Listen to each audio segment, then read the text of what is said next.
வணக்கம். இன்னைக்கு நமக்கு ஆட்டோமேட்டிக் எலக்ட்ரிக் கார் கிடக்குது. நெக்ஸான் கார் இருக்க போகிறோம். இந்த கார் தான் கஸ்டமர் வந்தோடனே இந்த காரை நம்ம வந்துட்டு எடுத்துடணும். இந்த காரு ஓட்டுறதுக்கு ஈஸியாக தான் இருக்கும்னு நினைக்கிறேன். ரொம்ப ஈஸி. ஆல்ரெடி ஒரு வாட்டி ஓட்டியிருக்கேன் டிரைவில். இந்த காரை எடுத்துகிட்டு ஒரு 8 ஹவர் சுற்ற போகிறேன். வந்த உடனே ஒரு 6-7 ஃபோட்டோ எடுக்கணும். வண்டியை சுற்றி கம்பெனிக்கு சென்ட் பண்ணணும் அந்த ஆப்பில்.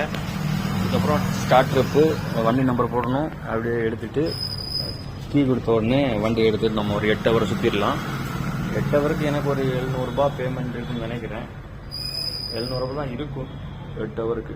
700 ரூபா கூட இருக்காதுன்னு நினைக்கிறேன். பார்ப்போம். 8 ஹவர் போட்டுருக்காங்க. சில அட்வான்ஸாக கூட க்ளோஸ் பண்ணுவாங்க. இன்றைக்கி நமக்கு எலக்ட்ரிக்கல் டாட்டா நெக்ஸான் கிடச்சிருக்கு. ரொம்ப சந்தோஷமாக இருக்குது. ஆல்ரெடி ஒரு வாட்டி இது கிடச்சிருக்குது. வீடியோ பிடிச்சிருந்தா லைக் பண்ணுங்கள். டிரைவில் நான் வண்டி ஓட்டுறதை பற்றி ஏதாச்சும் சந்தேகங்கள்னா நீங்கள் கமெண்டில் நான் வந்து ரெஸ்பான்ஸ் பண்ணுறேன். பாய்.